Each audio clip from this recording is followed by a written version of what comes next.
Se nós perguntarmos em uma pesquisa, e essa pergunta for a seguinte: se o povo brasileiro se considera cristão, 99% vai responder que sim. 99%. As estatísticas dizem que cerca de 30% da população brasileira é evangélica. Só que pesquisas também afirmam que para cada uma pessoa que está na igreja, no contexto igreja, instituição evangélica, tem uma que não está mais. E se você continuar a pesquisa e fizer uma pesquisa com essas pessoas que estão vivendo no contexto igreja, no contexto instituição religiosa, 85% delas não lê a Bíblia diariamente. O que você acha disso? Um povo que praticamente todo ele se considera cristão, e aqueles que verdadeiramente estão no contexto igreja, porque alguns se consideram sem nem sequer frequentar uma igreja, mas eles se consideram. E os que estão dentro do contexto instituição religiosa evangélica, cristã evangélica, 85% não lê a Bíblia diariamente. Eu nem vou me atrever, mediante essa pesquisa, a perguntar isso aqui, quem leu a Bíblia todo dia essa semana. Mas, se nós perguntarmos para estas pessoas que frequentam a igreja, se Jesus é o Senhor da vida dela, ela vai dizer que sim. Mas o Senhor Jesus, ele que disse que ele é a porta. Está em Mateus 7, 13 e 14. E que essa porta é estreita. Ele é a porta e a porta é estreita. E ele é o caminho também. E que o caminho é apertado. E que são poucos os que irão conseguir chegar até o final dessa caminhada. Essa é a pesquisa de Jesus, é a estatística de Jesus, que são poucos. Mediante, querido, a essas pesquisas humanas e a uma afirmação do próprio Deus, nós não temos tempo a perder. Nós, pregadores da palavra de Deus, não temos tempo a perder. Eu pensava esses dias que talvez, com certeza, seja uma agressão para os ouvidos de um músico gabaritado, ouvir pessoas tocando de forma atravessada, errada, dando na trave, como se diz, né? A multidão nem percebe. Quem não é músico nem percebe, mas o músico, ele percebe. A mesma coisa para um professor da língua portuguesa, um professor de português, dos bons.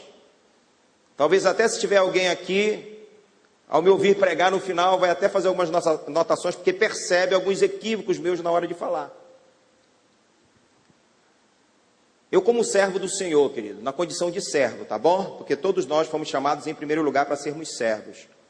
Mas um servo que me preocupo em ensinar, em aprender em primeiro lugar, em ensinar a palavra de Deus, algumas vezes, mediante aquilo que eu ouço, há uma agressão nos meus ouvidos, de um evangelho da facilidade, do evangelho que vai dar tudo certo, do evangelho que foca a tua conquista para este plano terreno. Nós não temos tempo a perder.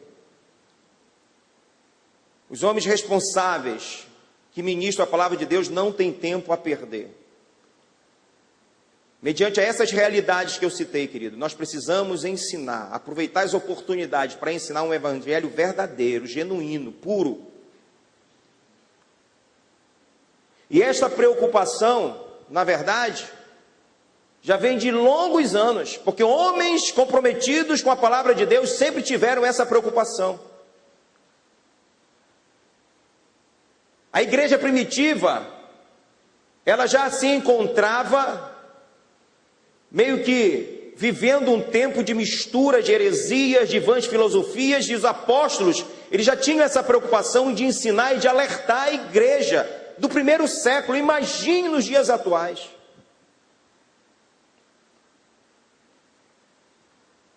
O cristianismo, o verdadeiro cristianismo, ele não precisa de modismo, ele não precisa de qualquer filosofia humana, jeitinhos humanos, porque o verdadeiro cristianismo, ele é puro e ele não precisa de embelezamento humano algum.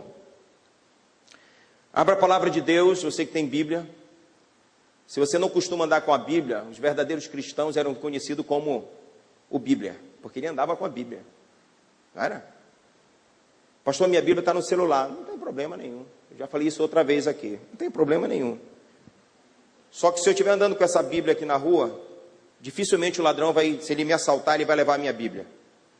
Mas o teu celular ele leva, e leva a Bíblia junto.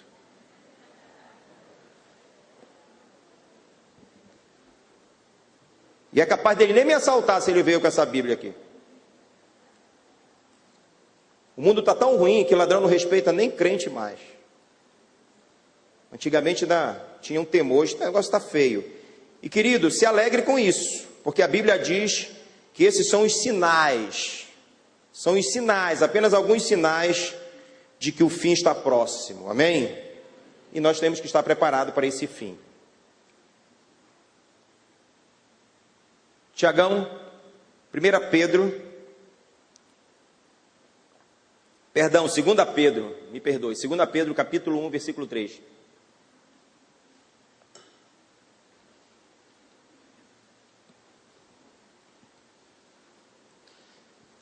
Visto como pelo seu divino poder, nos têm sido doadas todas as coisas que conduzem à vida e à piedade, pelo conhecimento completo daquele que nos chamou para a sua glória e virtude.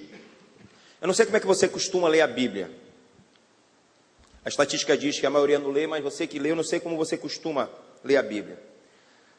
Existem algumas palavras aqui que devem atrair a nossa atenção. Visto como pelo seu divino poder, nos tem sido doada todas as coisas. Poder. Divino poder que nos tem sido doada todas as coisas se relaciona aqui a Cristo. Cristo é poder de Deus.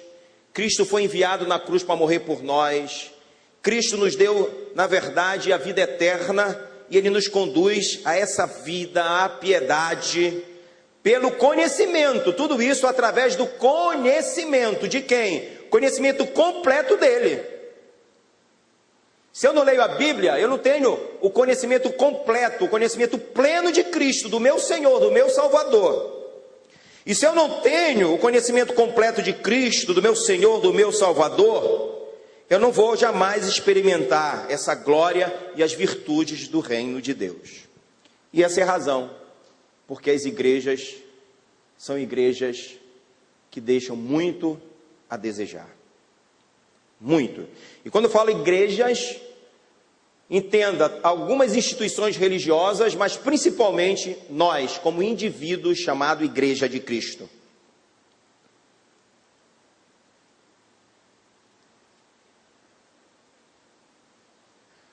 Quando o Senhor Jesus Cristo, o meu Senhor e Salvador, o Senhor e Salvador de alguns aqui, quem dera de todos, quando Ele completou a sua obra redentora lá no Calvário, Ele exclamou de forma triunfante.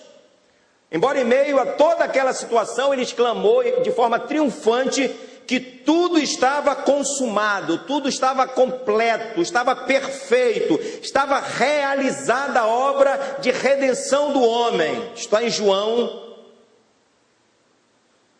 19:30. Não precisa abrir. Então a obra salvadora está completamente feita, terminada, perfeita, completa. Nada foi omitido. Nada foi omitido, inclusive que nós teríamos aflições nessa caminhada. fala de muitas bênçãos, fala de conquistas, fala de milagres, mas a essência dessa obra completa, ela foca a eternidade, a vida com Deus. O texto que nós começamos lendo, que fala a respeito de conduz a vida e a piedade, essa vida, na palavra original, fala exatamente da vida eterna, da vida com Deus, em Deus. Tem gente que pode achar que é essa vida aqui, não é? Ah, Jesus morreu para eu viver uma vida aqui na terra maravilhosa, para que eu conquiste tudo o que eu sonhar.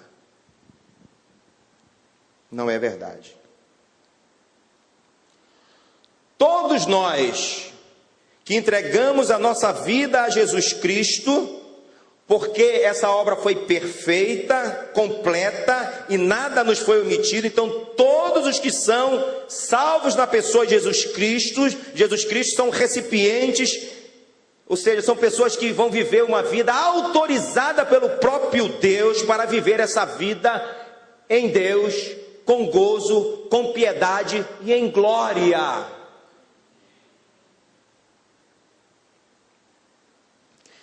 Nele, queridos, quando nós recebemos a Jesus como Senhor e Salvador da nossa vida, nele, em Cristo, nós temos sabedoria, nós temos justiça, nós temos santificação, nós temos a redenção. Vai anotando aí, que não dá para a gente ler todos os textos, mas isso que eu acabei de afirmar para você, está em 1 Coríntios 1,30. A graça de Cristo é suficiente para cada situação que nós iremos enfrentar. Dever de casa, anote mais um texto, 2 Coríntios 12:9. Inclusive esse deve ser um hábito seu, anotar tudo que você ouve. Olha, minha irmã estava aqui de manhã, veio de novo, né? Vai ouvir novamente a palavra. É um hábito, deveria ser um hábito seu anotar, porque você não pode acreditar em tudo que você ouve, mesmo sendo de um pastor, mesmo sendo do pastor Welton, do pastor Jefferson, né, pastor Jefferson? Tem que consultar, meu irmão. A Bíblia nos mostra que o apóstolo Paulo não era o pastor Welton, não era o Jefferson, era o apóstolo Paulo. Ele ministrava e tinha um povo chamado bereano, o povo de Bereia, que consultava para ver se aquilo que estava sendo ensinado era verdade. Então a graça de Cristo é suficiente para cada situação da nossa vida. Consulte 2 Coríntios 12:9. Em Cristo, na pessoa de Cristo, nós somos abençoados com todas as sortes de bênçãos espirituais. Amém? Todas as sortes de bênçãos espirituais. Efésios 1:3. Ei, são bênçãos espirituais. Todas bênçãos espirituais, não são bênçãos materiais, bênçãos espirituais, e todas, amém? Através de uma única oferta, ele aperfeiçoou para sempre a cada um dos santos, de uma única oferta, porque a obra foi perfeita. Hebreus 10:14. Nós somos perfeitos em Cristo. Colossenses 2:10. Então, o que mais alguém poderia acrescentar em tudo isso? Como é que eu posso querer embelezar o Evangelho? Porque ele por si só já é o Evangelho que nós encontramos nele tudo o que nós precisamos. Não precisa de embelezamento, porque o Evangelho já é lindo, ele é perfeito. A obra de Cristo foi perfeita na cruz do Calvário. O entendimento dos homens é que está equivocado.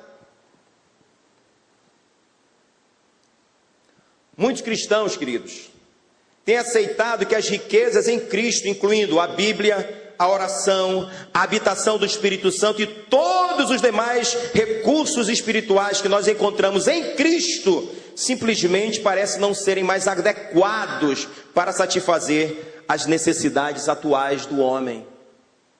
Por isso, parece que precisa de embelezamento, de um jeitinho, de um modismo, de alguma coisa que para o século 21 é necessário, porque os tempos mudaram. Mas a Bíblia diz que Deus não muda. Deus não muda. A sua palavra não muda. Muita coisa mudou dentro das igrejas. muita coisa humana, mas seja Deus verdadeiro e o homem mentiroso, amém? Deus não muda. Infelizmente, querido, essa é uma realidade. Muitos cristãos desconhecem a verdade acerca da suficiência de Cristo. Cristo não é mais suficiente. A palavra de Deus não é mais suficiente. A graça não é mais suficiente. A teologia, a cada dia, se torna mais humanista. Teologia é o estudo de Deus. Mas esse estudo de Deus, hoje em dia, tem mais de homem do que de Deus. O foco deixou de ser Deus e voltou as suas atenções, queridos, para o homem, para os problemas do homem. O aconselhamento, ele tomou lugar da adoração e do evangelismo na igreja, porque tudo está voltado para o homem.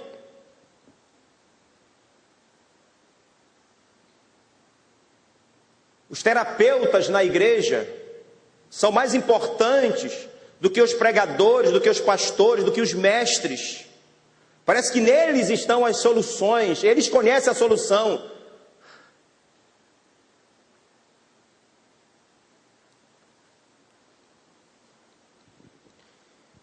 Isso se dá não porque uma nova percepção bíblica foi encontrada, não, porque essas coisas se infiltraram de forma sutis na igreja. E o nosso adversário, ele faz a cada dia a sua tarefa muito bem feita. Eu não sei quanto eu vou tirar na minha nota com Deus, quando os meus dias terminarem aqui.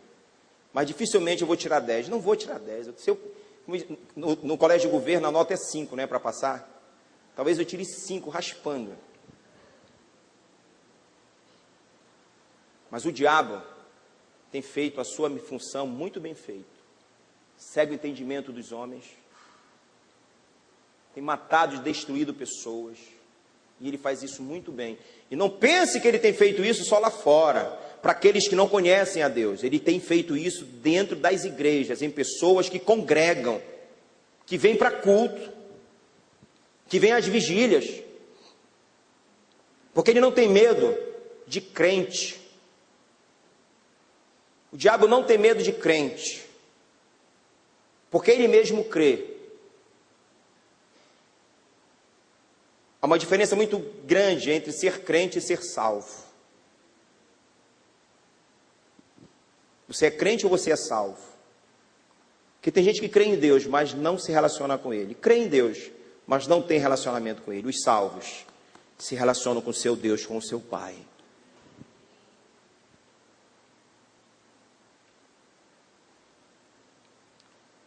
Certa vez o apóstolo Paulo, isso está em 2 Coríntios 12, 9, não precisa abrir. Ele vivendo seus conflitos emocionais, ele vivendo seus conflitos ministeriais, ele começa a questionar com Deus, a razoar com o Senhor. E sabe qual é a resposta que ele obtém de Deus? Era como se você tivesse: Deus, porque eu estou passando por isso, porque eu estou desempregado, porque eu estou doente, porque tenho problema na família, porque meu filho fez isso, porque minha filha fez isso, meu Deus, e isso. Porque agora eu sou crente, eu estou na igreja, porque agora eu vou nos cultos, porque eu dou meu dízimo. Tem gente que fala nem dá, e diz: eu pago meu dízimo.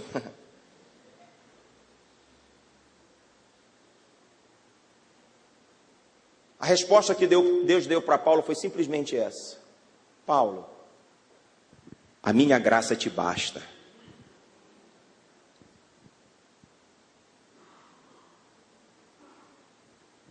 Depois disso nós lemos as cartas paulinas e nós não vemos mais Paulo questionar coisa alguma.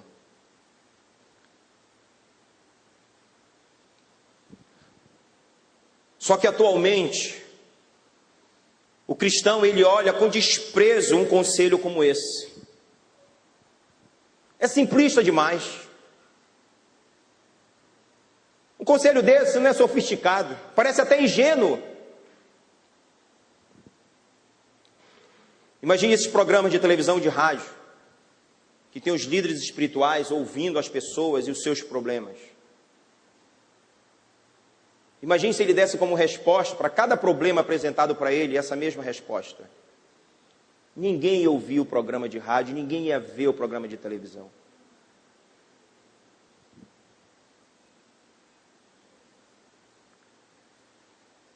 Mas tem que levar uma roupa, tem que levar uma foto, tem que beber um copo de água, porque o evangelho parece que não funciona mais nos dias atuais. É muito simplista. Ninguém aceita mais isso. Sabe por quê, amada igreja? Porque as boas emoções são mais valorizadas do que um viver santo. Conta o problema, filho, como é que está a sua vida com Deus? Você tem orado? Fale com Deus, ore. Abra o teu coração para o Senhor. Diga como você se sente. Faça um propósito diante de Deus. Te quebranta, te humilha. Peça perdão, filho. Reveja a sua caminhada. Como está seu relacionamento com o Senhor? Essas coisas não são perguntadas. Porque as boas emoções são mais valorizadas do que uma vida santa. Ninguém quer ouvir esse tipo de conselho. Ninguém quer ouvir esse tipo de pregação.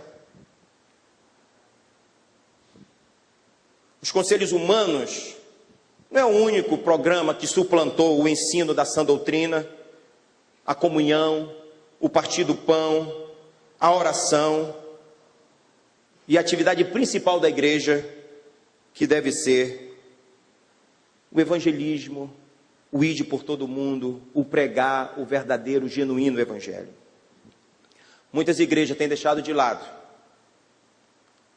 essa verdade do evangelho para enfatizar o entretenimento dentro da igreja.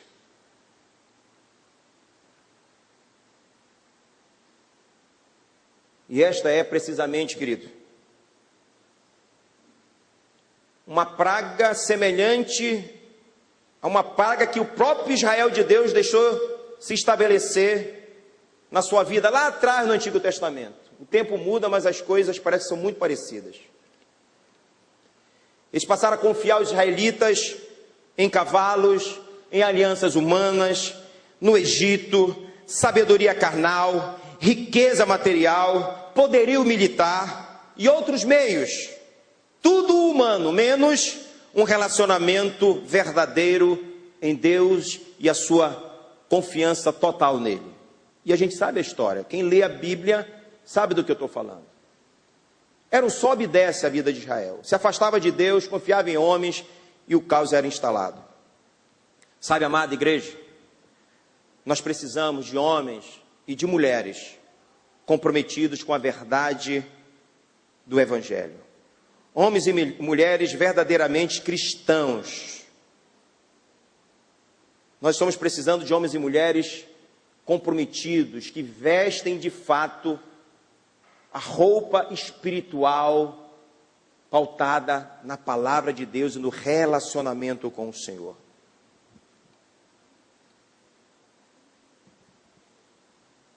Nós herdamos recursos espirituais suficientes para cada necessidade, para cada problema e tudo que conduz a uma vida plena e piedosa. Só que Satanás, ele tem procurado enganar cristãos e tem conduzido essas pessoas para longe da pureza do Evangelho de Jesus Cristo. Cristo é a nossa suficiência. E tem gente que ainda não entendeu isso.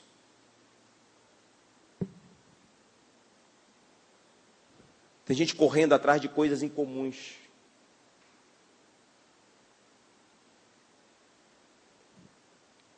O apóstolo Paulo já tinha essa preocupação. 2 Coríntios 11:3. Tiago, por gentileza, pode ser?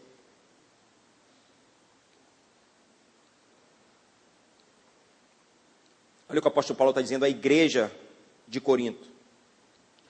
Mas temo que assim como a serpente enganou Eva com a sua astúcia, assim também sejam de alguma sorte corrompidos os vossos sentidos e se apartem da simplicidade que há em Cristo Jesus. O cristão não pode jamais obter verdadeiras bênçãos divinas por meios humanos, querido. Jamais. Só Cristo, Ele é a chave de todo o tipo de bênção espiritual na vida daquela pessoa que realmente possui relacionamento com Ele. Não é para qualquer vida, não é para qualquer pessoa, mas para aquelas pessoas que vivem profundos relacionamentos com o Senhor. Os crentes têm em Cristo tudo o que precisam, eu disse tudo, os crentes têm tudo o que precisam para enfrentar qualquer provação, qualquer tentação, qualquer dificuldade, para enfrentar qualquer circunstância nessa vida, querido, e mesmo o recém-convertido. Só que o recém-convertido, ele precisa ser ensinado da forma correta. E do jeito que anda o evangelho, geralmente ele aprende de forma errada. Ele aprende que para ser abençoado é daquele jeito que eu falei. Tem que trazer uma foto, tem que trazer uma roupa, tem que beber água, tem que fazer isso, aquilo outro. E ele acha que ele vai ser abençoado assim, coitado. Está sendo ensinado equivocadamente. Mas eu afirmo que qualquer cristão, ainda que ele seja um novo convertido, ele tem à sua disposição, sim, meios para grandes vitórias, grandes conquistas espirituais. Primeiro que ele já está em Cristo. E se ele já está em Cristo, ele já é nova criatura. Amém? As coisas velhas passaram, todo tipo de pecado, de mazela, de falta de entendimento ficou para trás. Porque ele está em Cristo, é nova criatura. As coisas velhas passaram, eis que tudo se fez novo na vida dele, amém? Ele não vai precisar passar pela EFAL, ele não vai precisar fazer um curso teológico, ele não vai precisar fazer curso de ira, ele não vai precisar ir para o encontro primeiro, para o reencontro, nada disso. Isso acontece de uma forma pontual. No momento que ele entrega a vida dele a Cristo, ele já é nova criatura, porque ele está em Cristo. E quem está em Cristo já é nova criatura.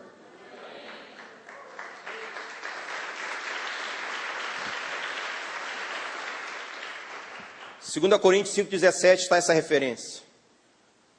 Mas quando ele entrega a sua vida a Jesus, quando o Senhor Jesus o alcança, não somente ele está em Cristo, mas Cristo está nele também. Colossenses 1,27 diz assim: as quais Deus quis fazer conhecer quais são as riquezas da glória deste mistério entre os gentios, que é Cristo em vós, esperança da glória. Se Cristo está em vós, se você está em Cristo, a esperança da glória está diante de nós, a eternidade, meu amado, a promessa da vida eterna, bênçãos espirituais, todas elas. Outra coisa que acontece, o Espírito Santo habita nesse crente. Vós, porém, está em Romanos 8,9, não estáis na carne, mas no Espírito. Aí tem uma observação, se é que o Espírito de Deus habita em vós, porque tem gente que está na igreja, mas não é crente. Mas se verdadeiramente você é crente, salvo na pessoa de Jesus Cristo, você tem o Espírito Santo de Deus, amém? Ele habita em você. Mas se alguém não tem esse Espírito de Cristo, é porque esse alguém não é dele.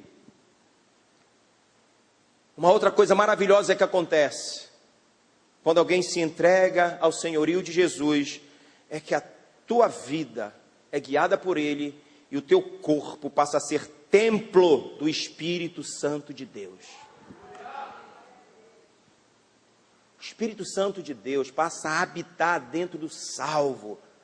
1 Coríntios 6,19, ou não sabeis que o nosso corpo é templo do Espírito Santo que habita em vós, proveniente de Deus, e que não sois de vós mesmos? E mais, no Evangelho de João 1,16 diz: e todos nós recebemos também da sua plenitude, com graça sobre graça.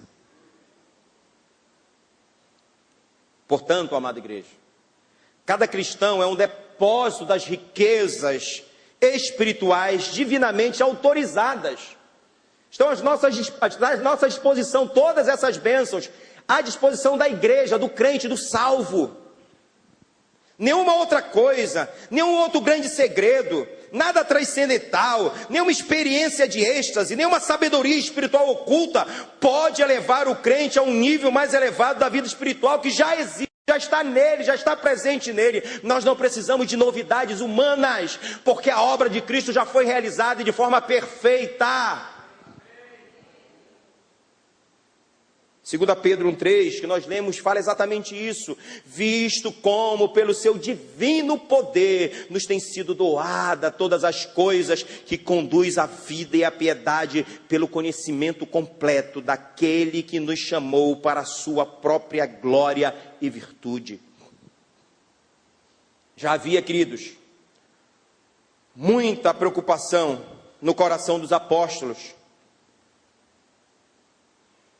Lá na igreja primitiva, lá no primeiro século, quanto às heresias.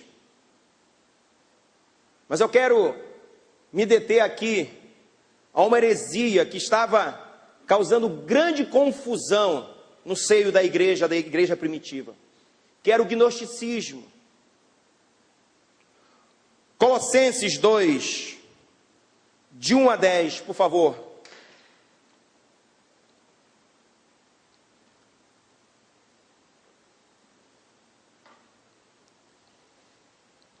Porque quero que saibais quão grande combate tenho por vós, pelos que estão em Laodiceia e por quantos não viram o meu rosto em carne. E estava orando por essa igreja, para que os seus corações sejam consolados e estejam unidos em caridade e enriquecidos na plenitude da inteligência, para conhecimento do mistério de Deus, Cristo, em quem estão escondidos todos os tesouros da sabedoria e da ciência. E digo isto para que ninguém vos engane. Olha a preocupação do apóstolo Paulo, para que ninguém vos engane, igreja, com palavras persuasivas. Porque ainda que esteja ausente quanto o corpo, contudo, em espírito estou convosco, regozijando-me vendo a vossa ordem e a firmeza da vossa fé em Cristo. Como, pois, recebestes o Senhor Jesus Cristo, assim também andai nele, ande nele, arraigados, edificados nele, e confirmados na fé nele, assim como fortes ensinado, crescendo em ações de graças. Tende cuidado para que ninguém vos faça presa sua, por meio de filosofias e vãs sutilezas, segundo a tradição de homens, segundo os rudimentos do mundo e não segundo Cristo. Porque nele, em Cristo, habita corporalmente toda a plenitude da divindade.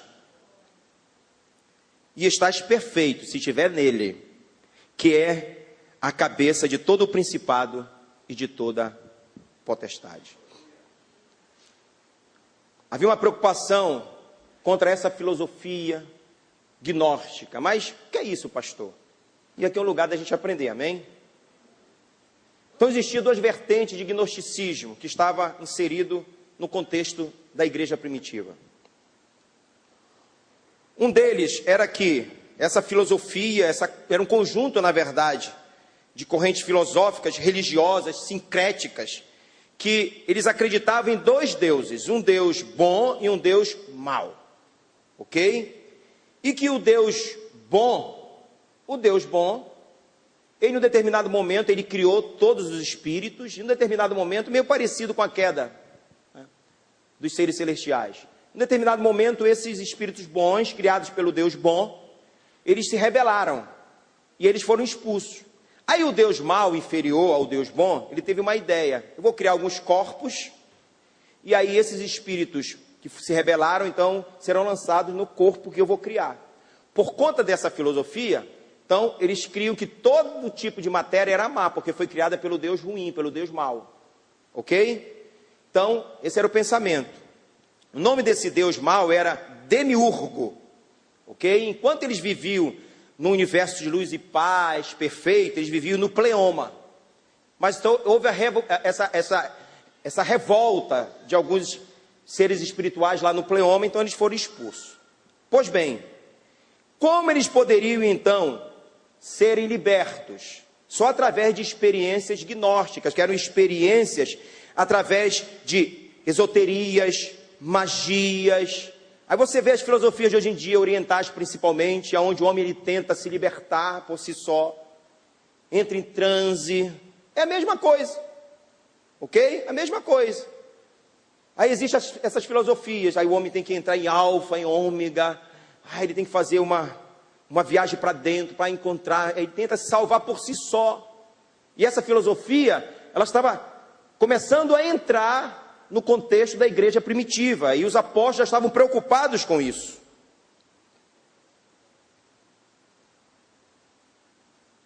Tiago, abre o texto de 1 Timóteo 4, 1, 3. Como a matéria, na concepção deles, era ruim, eles inclusive eram contra o casamento, porque eles falavam assim, bom, se casar vão ter filhos, então vai ser gerada uma nova matéria ruim, então ninguém casa mais. Está aqui, a igreja já estava preocupada com isso. Mas o Espírito expressamente diz que nos últimos tempos apostatarão alguns da fé. Se apostatar da fé, apostatar do conhecimento da verdade, não está se referindo aqui à salvação. A palavra aqui não tem nenhum tipo de palavra ligada aqui a uma salvação em Cristo, a estar em Cristo, a nascer de novo, a ser regenerado, ok? Não tem nenhum verbete relacionado a isso, era o conhecimento da verdade. Eles ouviram a verdade, realmente é assim que acontece, de repente eles esquecem isso. Estavam no contexto de igreja, mas não eram a igreja verdadeira, porque essas filosofias alcançaram o coração dessas pessoas. Nos últimos tempos apostarão alguns da fé, dando ouvido a espíritos enganadores, a doutrinas de demônios, pela hipocrisia de homens que falam mentiras, tendo cauterizado a sua própria consciência, proibindo o casamento e ordenando a abstinência dos manjares que Deus criou, ou seja, não podia nem comer. Não, tudo quanto era matéria ruim, o cara tinha que tentar salvar pelos jejuns prolongados, ele tinha que fazer aquilo porque aquele alimento também não era bom. Deus criou para os fiéis e para os que conhecem a verdade, a fim de usarem deles com ações de graça. Enquanto a igreja come, dá ações de graça e come, eles não ficam mais tempo sem comer, ou seja, sacrifica essa matéria porque ela é ruim, não te casa porque senão tu vais ter filho e outra matéria ruim virá. Esse tipo de filosofia estava na igreja, parece absurdo, mas estava na igreja isso aí. Por isso tem essa observação, tem esse ensino, tem essa preocupação do apóstolo Paulo. E uma outra vertente do gnosticismo, ele tinha mais um ar cristão. O Deus bom, o Deus supremo, teria enviado ao mundo um mensageiro, chamado Jesus Cristo, para salvar as pessoas dessa matéria ruim. Só que esse Jesus Cristo não veio em carne, porque como a carne é uma matéria má, Jesus não poderia vir numa matéria má em carne, Jesus veio em espírito. Ele veio em espírito, isso é conhecido como docetismo. Jesus veio em espírito, para poder então se revelar a algumas pessoas, a essas pessoas que ele se revelaria, essas pessoas então teriam a oportunidade de serem salvas. João estava preocupado com isso. 1 João 2, 18, 19 e 23, por favor, Tiago. 1 João 2, 18. Filhinhos, e já a última hora é, como ouviste, que vem o anticristo, também agora muito se tem feito anticristo, por onde conhecemos que é já a última hora. Olha o sinal, já uma preocupação no primeiro século, que essas coisas demonstravam que o anticristo estava perto. Imagine hoje, hein? Saíram de nós, mas não eram de nós, porque se fossem de nós, ficariam conosco. Mas isto é para que se manifestasse que não são todos de nós. Qualquer que nega o filho, olha a preocupação, qualquer que nega o filho, também não tem o pai. E aquele que confessa o filho, tem também o pai. Porque se não reconhecesse que Cristo era o Filho de Deus, vindo em carne, a pessoa não teria salvação. João está fazendo essa observação, porque essa filosofia, essa vertente filosófica do gnosticismo ensinava que Jesus veio em espírito. E isso é tentar destruir a obra de redenção perfeita que o Deus realizou no seu Filho Jesus Cristo. Só, amada igreja, que o gnosticismo, ele nunca morreu. Nunca morreu. Traços de influências gnósticas têm infectado a igreja dos nossos dias. E isso através de toda a história tem ocorrido. Existem tendências conhecidas atualmente como neognosticismo. Neo é novo. Neo, essa palavra neo significa novo, ou seja, uma nova forma de gnosticismo está sendo inserida também na igreja do século 21. E se você não estiver atento, daqui a pouco você está crendo nessa mentira. Porque o objetivo de Satanás é trazer dificuldade de entendimento para os crentes que não são preparados, que não têm conhecimento da palavra, que não têm um relacionamento com Deus, que são presas fáceis de engano. E um dos problemas que a igreja apresenta, e o diabo tem se aproveitado, é exatamente de líderes, de pastores, pastoras, que de uma hora para outra se torna pastor, de uma hora para outra se torna pastora, sem nenhuma formação teológica, sem nenhum preparo. De repente o cara já é pastor, de repente ela já é pastora. E não tem mínima base teológica. E aí começa a chamar Jesus de Genésio. Tem muita gente trazendo as suas interpretações bíblicas, as suas revelações. E aí, querido, eles começam a ensinar isso.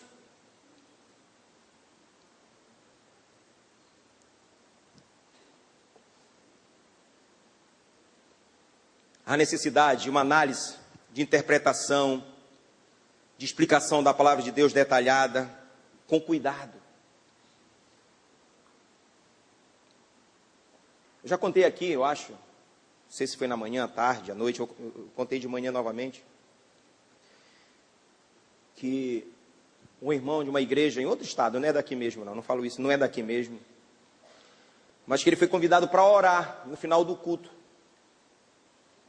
E ele começou a orar, o irmão, e daqui a pouco, no meio da oração, ele agradecia porque Deus é o Jeová Shammah. Jeová Shammah é Deus presente está, Deus está presente aqui. Mas para ele, Jeová Shammah era o Deus que chama o povo para perto dele, era o contrário, né? Obrigado, Deus, porque tu és Jeová Shammah, o Deus que chama o povo para estar perto de ti. E ele começou a falar isso na oração. Jeová Jiré, que é o Deus provedor, para ele, é o Deus que girava no meio da igreja. Eu não quero entender Deus girando no meio da igreja. E ele estava orando isso. Parece brincadeira, mas não é verdade. E por último, ele disse que Deus era o Jeová Rafá, que significa o Deus que cura, o Deus que sara, mas para ele era o Deus que rafava a igreja. Numa oração na igreja. O pastor ficou assustado. Terminou o culto, chamou o irmão, com muito jeitinho, começou a conversar, e o emprego novo, que ele estava no emprego novo, e tarará, papapá, daqui a pouco, irmão, negócio de oração. O irmão disse, pastor, fique com a sua teologia para lá, que eu tenho a revelação.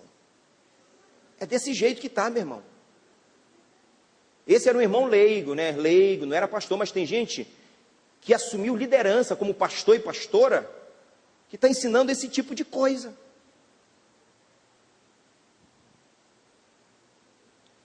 E quando ele falou a questão do que o Deus que rafa, aí o pastor quis saber que negócio é esse, e disse que, o senhor já viu o pedreiro usando o sarrafo?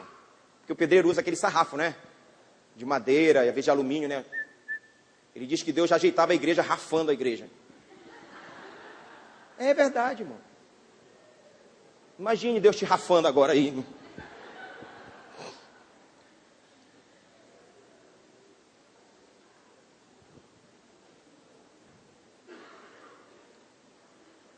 É, amados, é engraçado, mas é duro. Hoje, como nunca, a igreja, de um modo geral, tem se tornado negligente, está atordoada quanto às verdades bíblicas. Isso tem conduzido uma busca pelo conhecimento oculto, as pessoas estão assim perdidas. E eu quero trabalhar, a partir desse momento, com 3 traços do neognosticismo na igreja do século 21. Antes de você fazer qualquer pré-julgamento, me ouça primeiro, e eu falo aqui diretamente aos psicólogos. Tá bom? Porque senão vai dizer, ih, pastor, eu sou psicólogo. O que é que o senhor vai falar aí? A palavra psicologia em si só ela é muito boa. Significa que você tem como estudar a alma da pessoa. Então ela tem até um princípio cristão. Estudar a alma da pessoa. Só que o máximo que a psicologia consegue, na verdade, é tentar entender o comportamento humano. Porque ninguém consegue discernir a alma do homem de uma forma natural. Um homem natural não tem como discernir um homem, a alma do homem. É impossível. A psicologia não consegue, na realidade, estudar a alma humana. Ela limita-se ao estudo do comportamento deste homem. Ela tem o seu valor e eu reconheço. Ela contribui bastante na necessidade da educação, da indústria. Mas quando se trata da alma do homem, é impossível a psicologia, querido, resolver esse problema. Detalhe, crentes sem base bíblica, sem relacionamento com Deus, que cursam psicologia, querido, estão presas fáceis para desviar da fé. Sabe por quê, amado? Porque a maioria dos conceitos da psicologia são forjados por homens ateus. Não acreditam em Deus. E como é que ele vai resolver o problema da alma do homem? Agora, um cristão que usa a psicologia, se ele verdadeiramente é cristão, se ele verdadeiramente tem relacionamento com Deus, ele tem base bíblica para ajudar uma outra pessoa assim. Então, cuidado com o tipo de psicólogo que você tem procurado ou indicado alguém, levado teus filhos. Aqui na igreja nós temos bons psicólogos cristãos. Mas cuidado. Só Deus conhece a alma humana. E somente Deus pode mudar o homem. Hebreus 4, 12 e 13.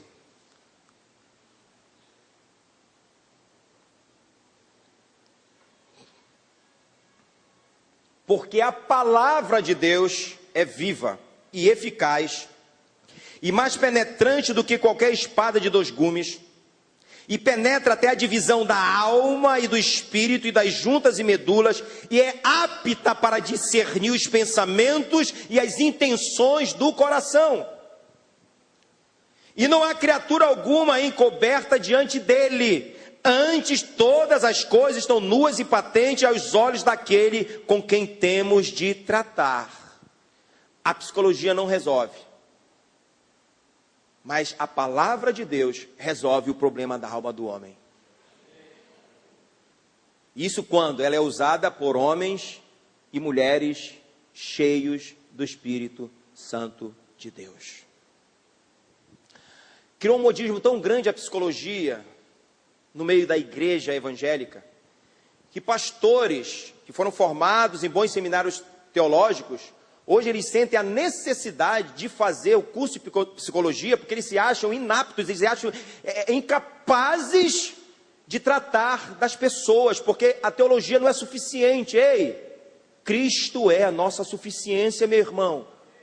Um homem de Deus, uma mulher de Deus, não precisa nem ter curso teológico. Se ele tiver relacionamento com Deus, se ele buscar a presença de Deus, se ele pedir sabedoria para interpretar as escrituras, ele está apto para ajudar um outro homem, uma outra mulher, uma outra pessoa assim, porque ele é instrumento na mão do Espírito Santo de Deus.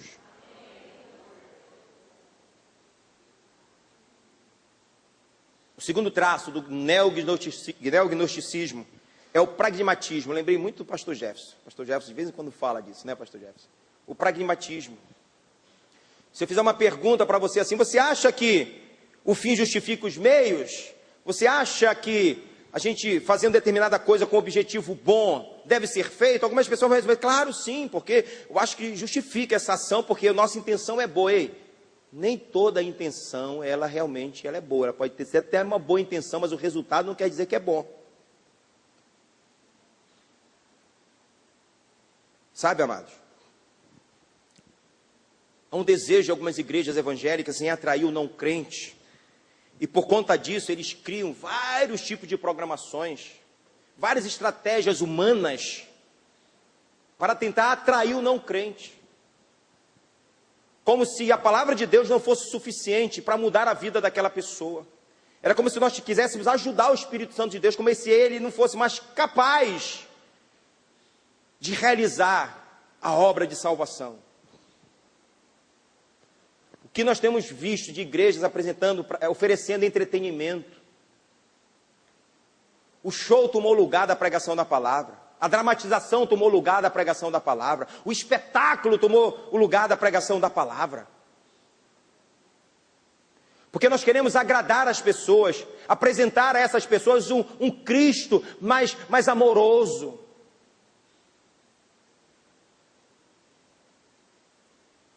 Queremos gerar experiências pautadas em conceitos humanos. Trata-se de uma tentativa de alcançar objetivos espirituais através de metodologias humanas e não por meio do poder do Evangelho, o poder sobrenatural da palavra de Deus.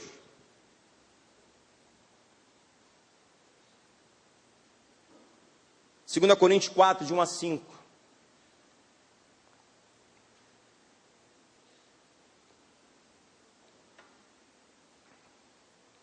Pelo que, tendo este mistério, segundo a misericórdia que nos foi feita, não desfalecemos. Antes, rejeitamos as coisas que por vergonha se ocultam, não andando com astúcia nem falsificando a palavra de Deus. E assim, nos recomendamos a consciência de todo homem na presença de Deus pela manifestação da verdade. Mas, se ainda o nosso evangelho está encoberto, para os que se perdem, está encoberto. Para aí. Ou seja, se ainda após uma pregação da palavra de Deus, algumas pessoas continuam cegas, que continuem. Mas eu não vou mudar o meu compromisso com Cristo para tentar agradar aquela pessoa, para tentar salvar na marra aquela pessoa. Mas se ainda o nosso evangelho está encoberto, e sabe por que está encoberto? Passa para o próximo. Nos quais o Deus desse século, aqui está a razão, cegou os entendimentos dos incrédulos, para que não lhes resplandeça a luz do Evangelho da glória de Cristo, que é a imagem de Deus. Porque não nos pregamos a nós mesmos, mas a Cristo Jesus, o Senhor, e nós mesmos somos vossos servos por amor de Jesus. O servo de Jesus obedece à palavra de Deus e não inventa modismo. Prega a verdade, o compromisso é com a verdade da palavra. O que vai acontecer pós-pregação da palavra é uma obra do Espírito Santo de Deus, e Ele é poderoso para mudar a vida do homem. A obra é com Ele, é dele. E o terceiro traço do neognosticismo, que tem assolado muitas igrejas, é o misticismo. Ah, isso está tão presente. O misticismo é a crença de que a realidade espiritual é perceptível fora da esfera do intelecto humano e dos sentidos naturais. São as experiências pessoais. São os sentimentos. E como está cheio disso? A experiência pessoal, ela sobrepõe a verdade do Evangelho, a sã doutrina.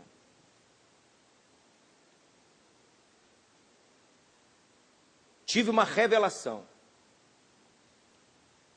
Às vezes o cara teve só um sonho, e a Bíblia diz, conte o sonho como um sonho. Ele transforma o sonho numa revelação, num revelamento, não é? Experiências pessoais, são experiências pessoais, e muitas são transformadas em doutrinas. Como foi que o exército de Deus, comandado por Josué, venceu Jericó? Como foi? 7 dias. Primeiro dia, eles deram uma volta.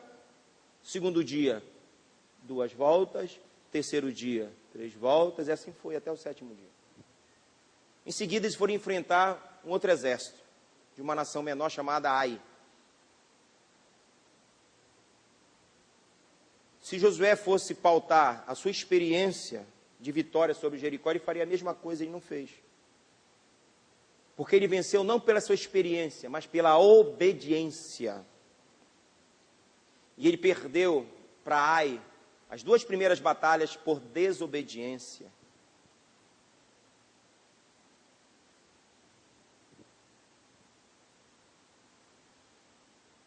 Em muitos casos, os sentidos individuais e as experiências pessoais têm tomado o lugar da sã interpretação bíblica.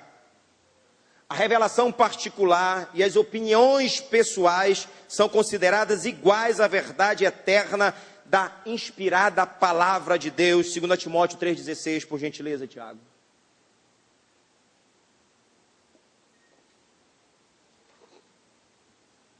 Toda a escritura divinamente inspirada é proveitosa para ensinar, para redarguir, para corrigir, para instruir em justiça.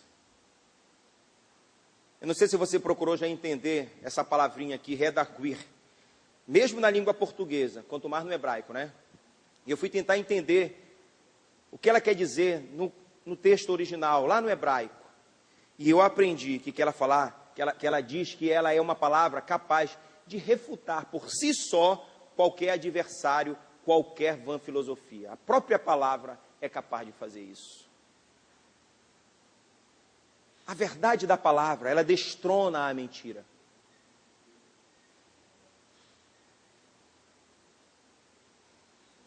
Então, igreja, diante do tamanho da igreja dos nossos dias, o neognosticismo de hoje constitui em uma ameaça de muito maior alcance que o gnosticismo do primeiro século. Sabe por quê? Porque no primeiro século, quando essas vãs filosofias estavam sendo inseridas na vida da igreja, havia uma preocupação de todos os líderes daquela época. Todos eles se preocupavam. João escreve a respeito disso, Judas escreve a respeito disso, Paulo escreve a respeito disso. Os líderes da igreja primitiva, eles estavam juntos, unidos nesse propósito de ensinar a verdade, de proteger contra a mentira. E mesmo assim, as vãs filosofias estavam encontrando espaço no coração de alguns crentes da época. Agora imagine nos dias atuais. Por isso que eu afirmo que é mais complicado hoje, é mais perigoso, porque hoje cada líder religioso, ele responde somente pelo grupo ali que está diante dele e não quer saber do outro. E um reino dividido não pode subsistir. Enquanto nós estamos aqui preocupados em ensinar a verdade, mostrando aqui a verdade do Evangelho, tem gente que está fazendo exatamente o contrário de tudo que nós estamos falando aqui, tudo que nós estamos combatendo aqui, e para eles isso é muito bom, porque importa que a igreja saia feliz batendo no peito. Eu fui tão abençoado, porque o pastor disse que o mar vermelho vai abrir para mim também. Ainda mais agora, né, com essa novela, né, que passou aí, todo mundo quer o mar vermelho abrindo diante de si.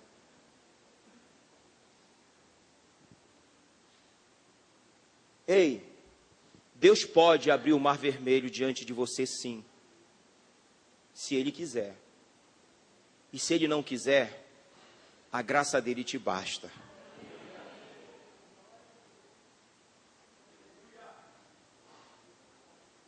Essa é uma igreja sadia. A igreja sadia não toca o tamborim quando o mar vermelho abre. A igreja sadia glorifica e exalta ao Senhor antes mesmo do mar vermelho abrir. E se não abrir, ele glorifica do mesmo jeito.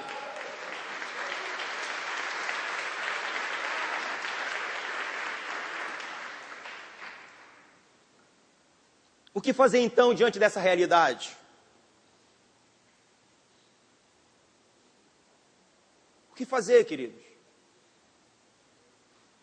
Colossenses 2, de 6 a 10.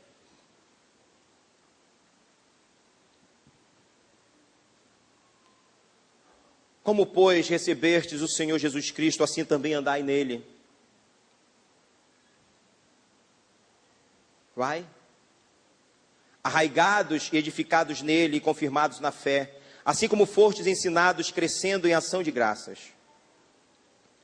Tende cuidado para que ninguém vos faça presa sua, por meio de filosofias e vãs sutilezas, segundo tradição dos homens, segundo rudimentos do mundo e não segundo Cristo. Porque nele habita corporalmente toda a plenitude da divindade.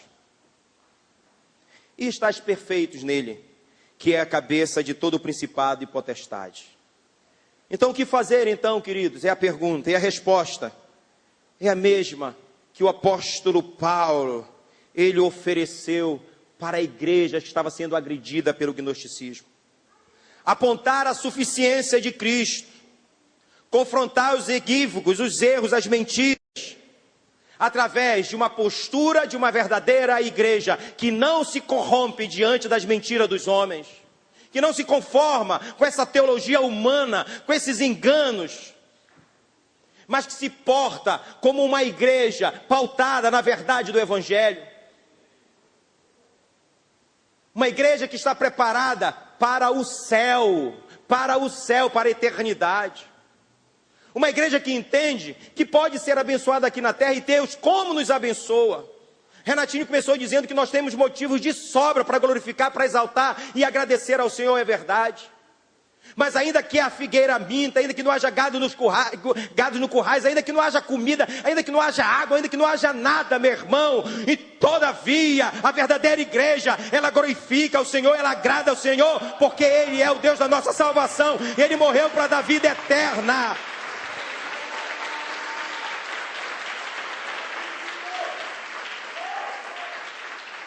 Quem poderá nos afastar do amor de Deus? Quem? Morte pode te afastar do amor de Deus? Nós vamos perder pessoas da nossa família que nós amamos tanto. Um dia pai morre, mãe morre, irmão morre, esposa morre, marido morre. Mas nada pode nos afastar do amor de Deus. Um dia nós vamos ficar desempregados. Mas o emprego não pode me afastar do amor de Deus. Um dia eu vou ter muito. Tem o tempo da fartura. Mas a fartura não é mais importante do que meu Deus. Porque tudo que eu tenho é dele e para ele.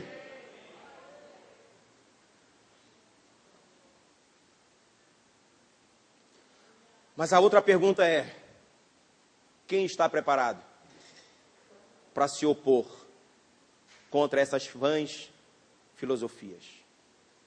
Cadê a igreja preparada? Se você não estiver preparado, meu amado, minha amada, você é como vento, uma folha seca, levada por ventos de doutrina. Daqui a pouco tu estás no meio de tudo isso, achando que Deus está ali e Deus não está.